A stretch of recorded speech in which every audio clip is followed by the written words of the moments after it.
Hello and welcome to The Man from Hildebrand.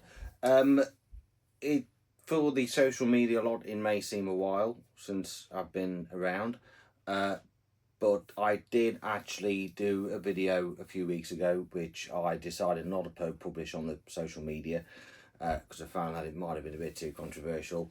That video is on my YouTube channel, so if you wish, you can always go and take a look.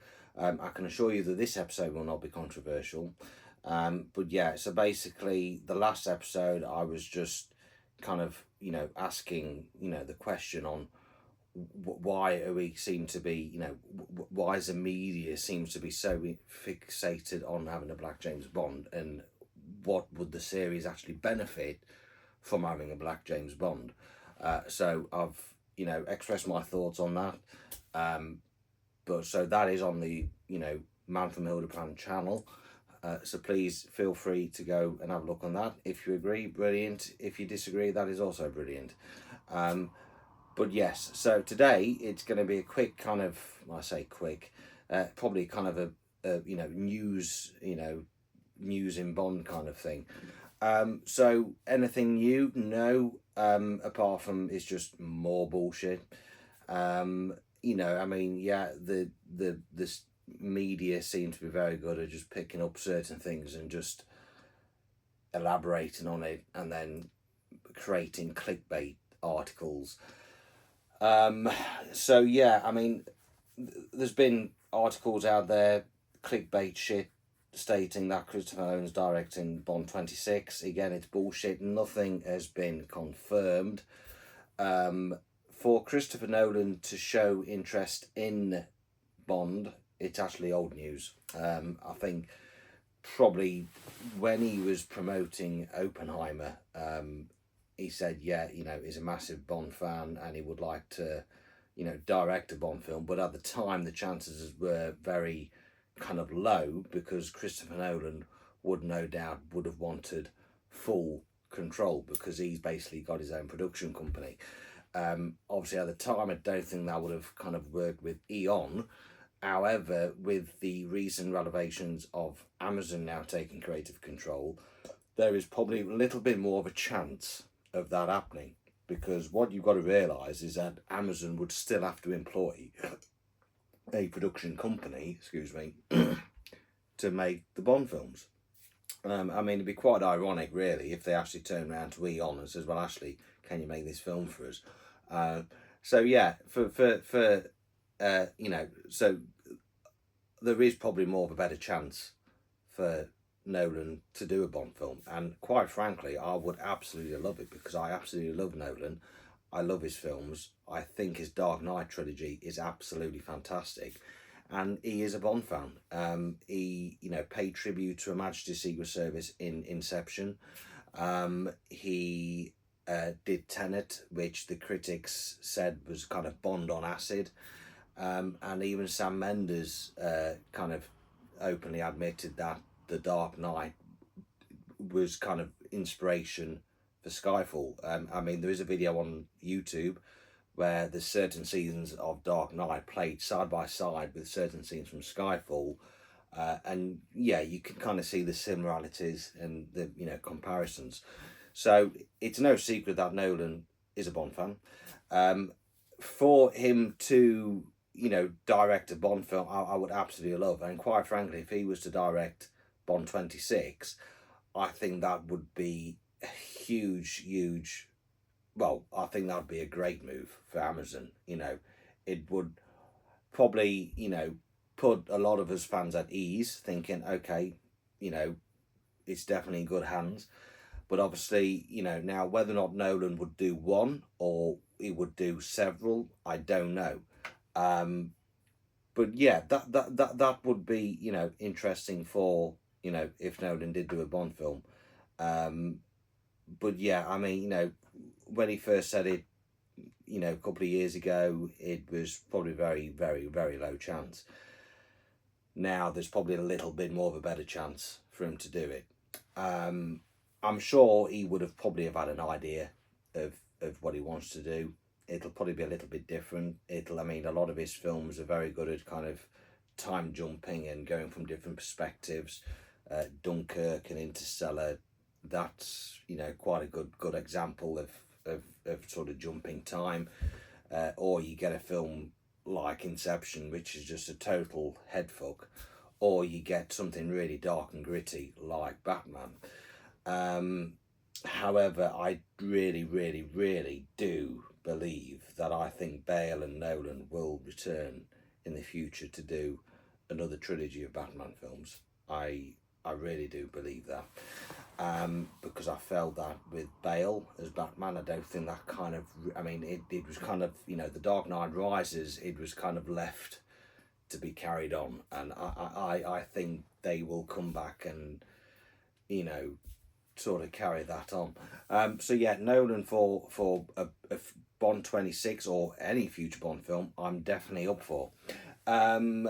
Pierce Brosnan, he's kind of made himself in the news a little bit because he's expressed his opinions on the Amazon takeover.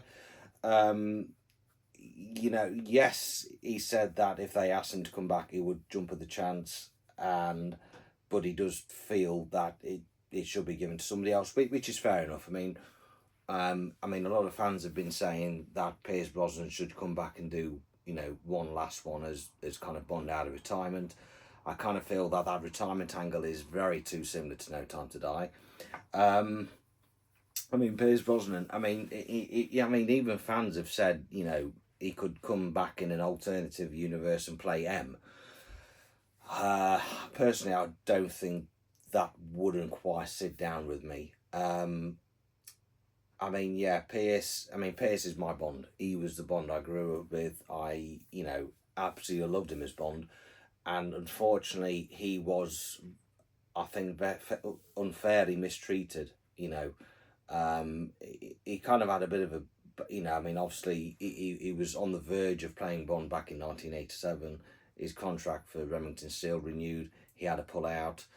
He came back in 95, and then Eon had to kind of sack him and get rid of him, which was an absolute shame. But the thing is, you know, Eon and MGM and all them, they had the rights to Casino Royale. Purvis and Wade sat down, wrote Casino Royale with Brosnan in mind.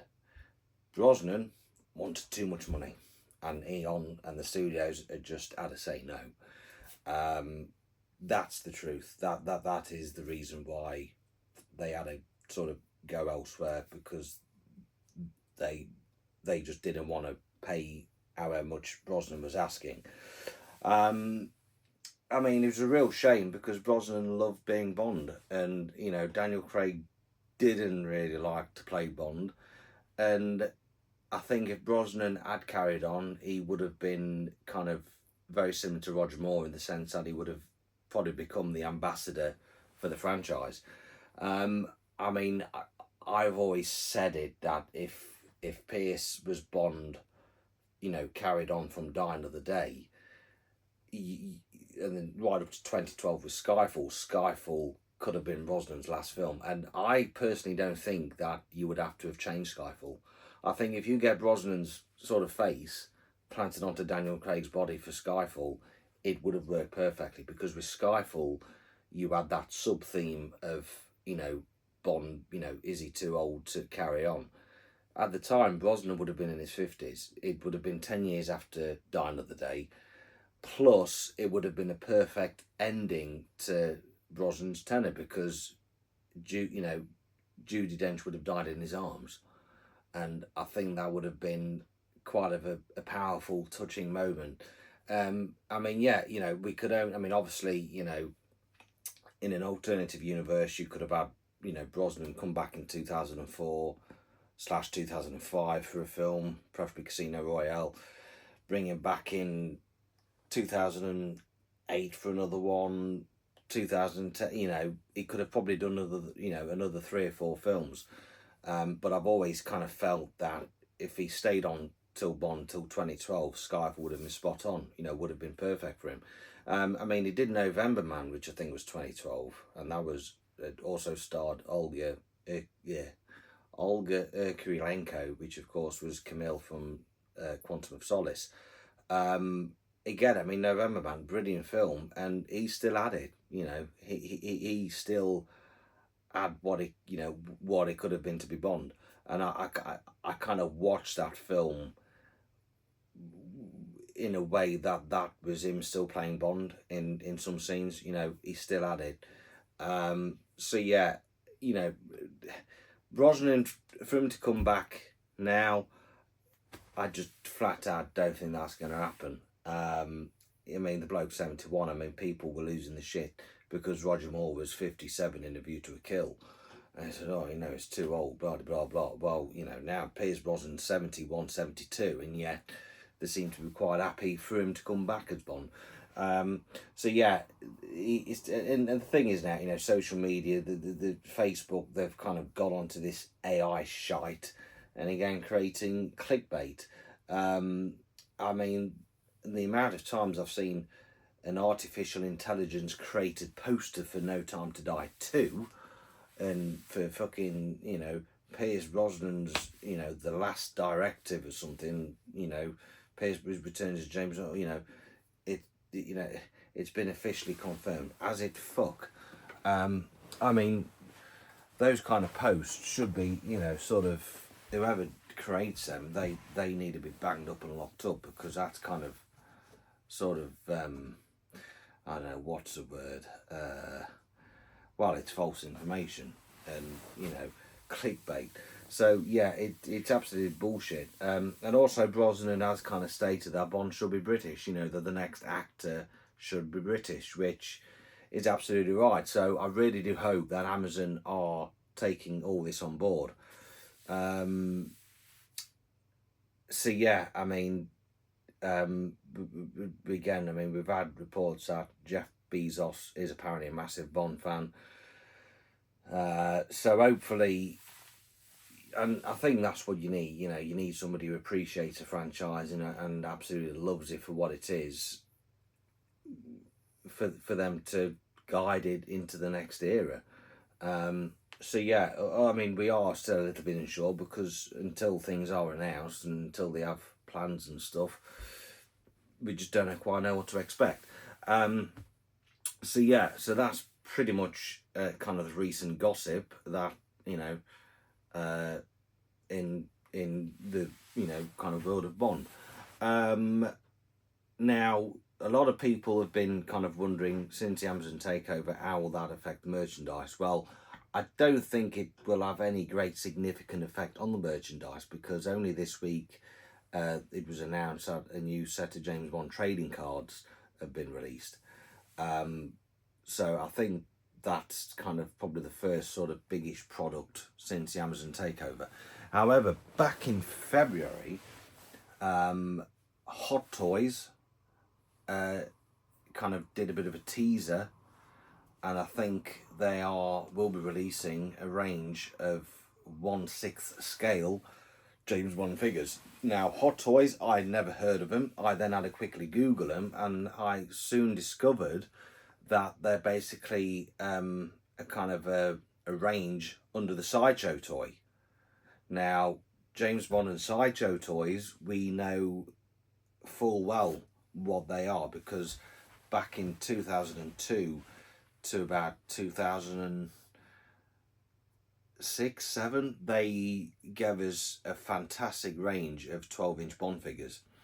I mean, I know I had every single Bond figure there was, and it was only about 5 or 6 years ago I then got rid of them, because I kind of had my fun with them.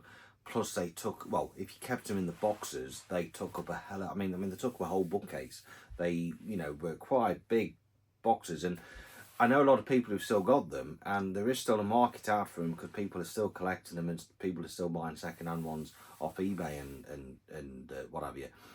So yeah, Sideshow Toys, yeah, that they did a fantastic range of Bond figures, and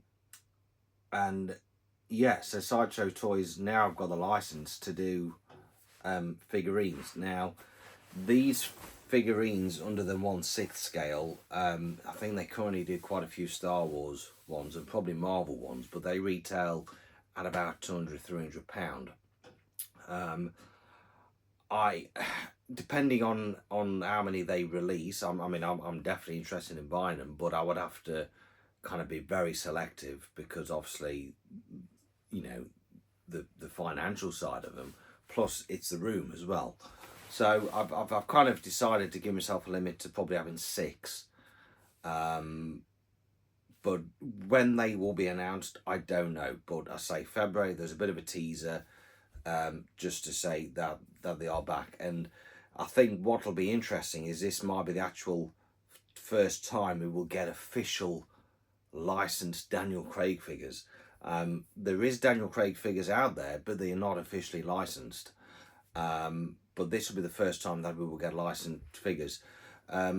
Now, the last time we got some fantastic figures was from Big Chief, and sadly they kind of went bankrupt about 2 or 3 years ago. I never actually got a chance to buy any of their figures, but again, you can still get them. They retail for about £300, and the detail was just second to none. I mean, at the time, the original Sideshow figures were brilliant, but since then, the technology, the manufacturing process, the detailing has just come a long way. But the Big Chief Studio figures, they were absolutely incredible. And yeah, sadly, they went through. I mean, I was fortunate enough to talk to one of the directors at the Big Chief Studios at a Joey Anderson event, and they were basically saying that they had basically got the head sculptures all done for Robert Shaw, Red Grant, for Donald Pleasance, for Timothy Dalton, for Pierce Brosnan, for Daniel Craig. They would, George Lazenby, they had no end of figures, heads ready. It was just down to Eon to give them the green light. But at the time, Eon stipulated that with Big Chief Studios that they just wanted them to focus on the classic, on the older films. Which was interesting because when it came to Funko Pop figures, they were then told to focus more on the newer films. But yeah, Big Chief Studios, they did a Goldfinger set, so they did Goldfinger himself, Bond and Odd Job. They did the Live and Let Die set with Bond, Thing Tee Hee and Solitaire. They then did a Doctor No set, which was Bond and Doctor No. That was the last set. I don't know if that actually managed to get released before they went bust. I don't know. But yeah, I mean, with these hot toys, it'd be interesting to know what we will get, because I know for a long time there was some issues with the Donald Pleasance estate. I think it was since he appeared in Halloween. I think they released some figures of Donald Pleasance, and his estate weren't happy about it, or his estate didn't approve of him. So there was a bit of a controversial kind of legal issue surrounding that, which is why we never got a Donald Pleasance Blofeld. So yeah, I mean these hot toy figures, if you're into your figures, I would probably seriously look at getting them, because if they're anything like the Star Wars ones, the detailing is absolutely fantastic. And if you are a collector like me, I say hopefully this will be the first time we would get an official licensed Daniel Craig product, plus new characters as well, which have never been in action figure format. So yeah, hot toys, I would probably definitely look at that. Also Scalextrics, they have just released the AMC Hornet, and they did a kind of really cool video recently to promote it. So yes, Scalextrics, they are kind of like, probably every few months, once a year, they're probably knocking out a few Bond models. I mean, they've done the DB, I've got a set here, No Time to Die, with the DB5 and the Aston Martin Volant from the Living Daylights. They've done the Lotus, and they've obviously done the AMC Hornet. They've done the DB10. They've done, probably since the Daniel, they've even done a Quantum of Solace one. So since probably 2006, I think, since Casino Royale, I think they've kind of kind of had the, kind of slowly released each set out there. So yeah, so for the collectors, there is Scalextrics, and there are these sideshow figures to look out for. Again, I mean, whether or not the Amazon takeovers would have postponed that or affect the release of them, I can't say, but I can't see why it wouldn't, and I hope not, because I'm kind of really looking forward to knowing what Sideshow / Hot Toys will kind of bring us. So yeah, I mean, I think for this week, I think that's it. So yes, Christopher Nolan has showed interest in directing Bond, but he has not directed Bond 26. Nothing has been confirmed. The likelihood of Pierce coming back as Bond, I don't think it'll happen. I mean, I just can't see what you probably could do is do an adaptation of John Pearson's James Bond biography with Pierce Brosnan. I mean, in the biography, I think Bond has settled down with Honey Rider. You could probably even have him settling down with Jinx. I don't know on that. But yeah, otherwise, we've had no major news announcements. We've had nothing really worth conversation. But I just felt that, just to say, look, I'm still here. I'm still going. I need to kind of keep me followers and people kind of sort of still interested. So yes, it's entirely up to you, but if you'd like to check out my previous video, which is on the channel, go ahead. But otherwise, yeah, that's it. And also just a quick one, that the James Bond sound off has begun on Hildebrand. This is the second year running. We've already done Spectre and The Living Daylights. I think it's Doctor No coming out this Wednesday, so it's down to you to score it out of 10. But yes, it'll be interesting to see how, kind of, what position, whether or not certain tracks will be at the same position, or whether or not they'll go higher or lower and things. I don't know. So yes, that'll be interesting. So otherwise, yes, that is it for this week. So apart from that, I'm hoping I'll probably see you again next week, where I can probably talk more shit about Bond.